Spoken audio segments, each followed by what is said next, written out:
Assalamu alaikum wa rahmatullahi wa barakatuhu. Today we are going to start a new chapter, chapter 2, Role Model, Shah Abdul Latif Bhitai. Now pause the video here and read these paragraphs. Now I'll read it for you. Shah Abdul Latif Bhitai, who is lovingly called Lal Latif by his devotees, was a noted Sindhi Sufi scholar, mystic, saint and poet. He is considered as the greatest Muslim poet of the Sindhi language. Information about the life of Bhitai has mostly been collected from oral traditions. A renowned Pakistani scholar, educationist and writer of plays, dramas and stories, Mirza Khalij Beg is said to have collected details about the early life of Shah Bhitai from some of the old people living at that time. These people had heard these facts from their fathers and grandfathers, some of whom had seen Shah Latif in person and had even spoken to him. As a Sufi poet, Latif's Urs is held at his shrine every year on 14th Safar, the second month of the Muslim calendar. Thousands of people gather and listen to the saint's songs sung to the tamburo. Many learned men read papers that tell about Latif's life and his poetry. Some of the key aspects shared by different scholars about Lal Latif are given below. Now first of all we are going to see the meanings of difficult words, the words and their meanings. Devotee. Devotee means disciple, believer and admirer. Scholar, it's a specialist in a particular branch of study. Mystic, a person who tries to gain religious or spiritual knowledge through prayer and deep thought. Saint, a person acknowledged as holy or virtuous. Consider, count, rate, to think about. Oral, verbal, traditional, normal, conventional, customary. Renowned, famous, acclaimed, prominent. Educationist, a professional educator. Shrine, a place or building regarded as holy because of its associations with a divinity or a sacred person. Aspects, detailed outlook. Now let's go through the paragraphs. Now Shah Abdul Latif, he is lovingly called Lal Latif by his devotees. That means basically his name was Shah Abdul Latif, and people who follow him, who love him, who like him, inspired by him, they call him Lal Latif. He was a Sindhi Sufi scholar. Sufism is a sect in which people live spiritual life. Rather they don't have a worldly life but a spiritual life, and they live their life to pray and to have a spiritual connection with Allah subhanahu wa ta'ala. So he was a Sufi and he was a scholar as well. Scholar means that he was a learned person in a kind of way. Mystics are those who have spiritual powers, and they gain these powers by praying Allah subhanahu wa ta'ala and having a connection with him. And he was a saint as well. Saints are those people who are considered holy and they are closer to Allah subhanahu wa ta'ala. And he was also a poet. He is considered as the greatest Muslim poet of the Sindhi language. So people take him as the greatest poet of Sindhi language, and he is a Muslim poet. Information about the life of Bhitai has mostly been collected from oral traditions. Now this is because much is not written about him. People have talked about him, his teachings, his personality, his poetry has been talked about, not that it is written in a written form. So, and here is a person, renowned Pakistani scholar Mirza Khalij Beg. He was also an educationist and he was a writer of many plays, dramas and stories, and he made attempt to collect details of Shah Abdul Latif's life and his teachings from the people who themselves were related to the Shah Abdul Latif as a devotee, or their generations of people whose fathers and grandfathers knew him. So as a Sufi poet, Latif's Urs is held at his shrine every year. Now he has a shrine, and shrine is something, a building a place where a sacred person is buried or something sacred is kept. So at his grave there is a beautiful building, and that is his shrine, and his urs takes place there, celebrates. The urs is the day when he passed away from this world.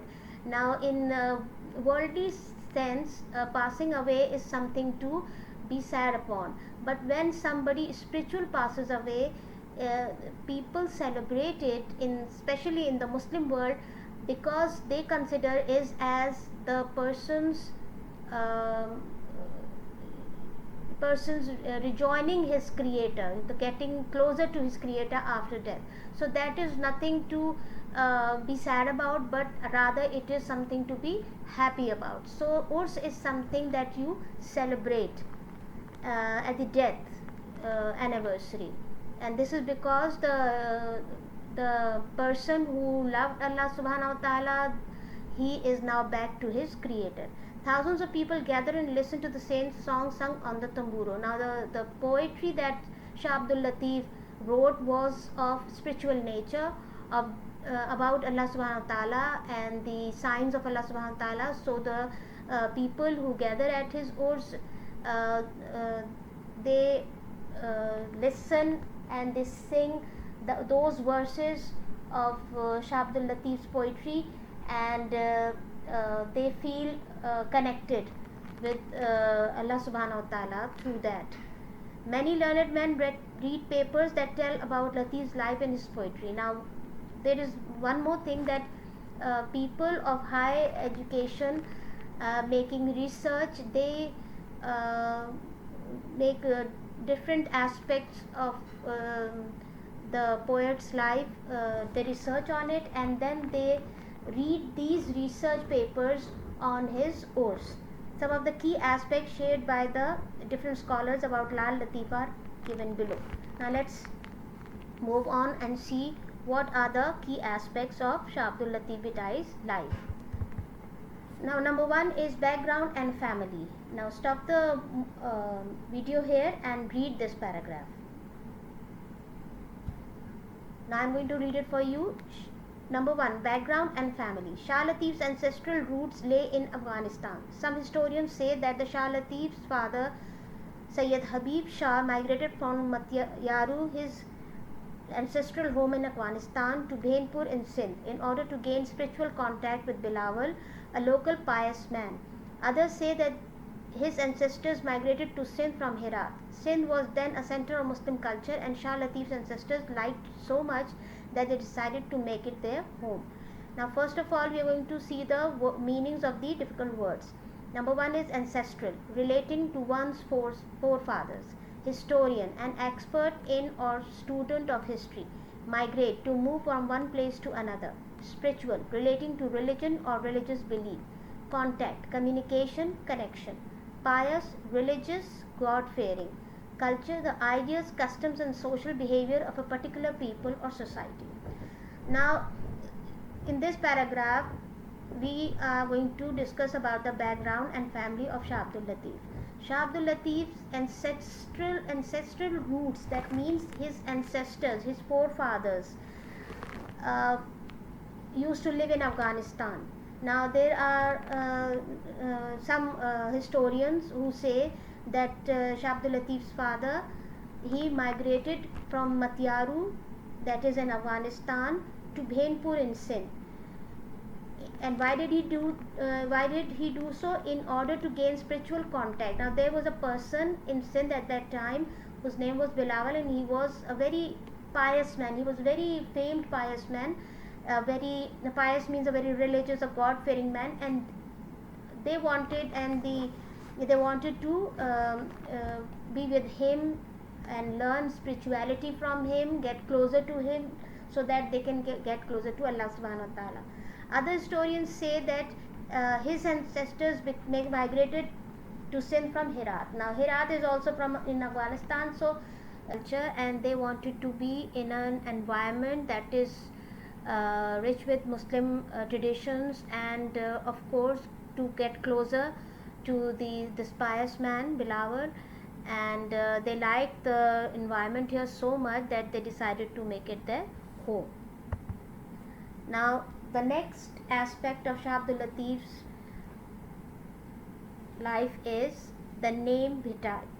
Now stop the video here and read this paragraph. Now I'm going to read it for you. Number 2, the name Bhitai.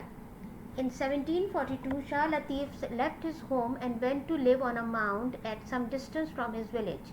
A mound of sand is called Bhit in Sindhi. Due to the fact that he lived on this mound for the rest of his life, Shah Latif came to be known as the Saint of Bhit.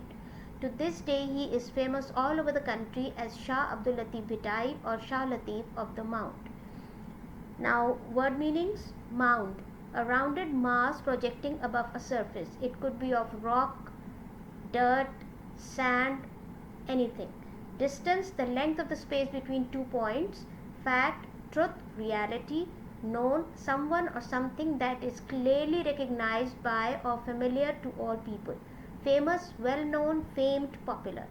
Now this paragraph is about Shah Abdul Latif Bhitai's name, that is Bhitai.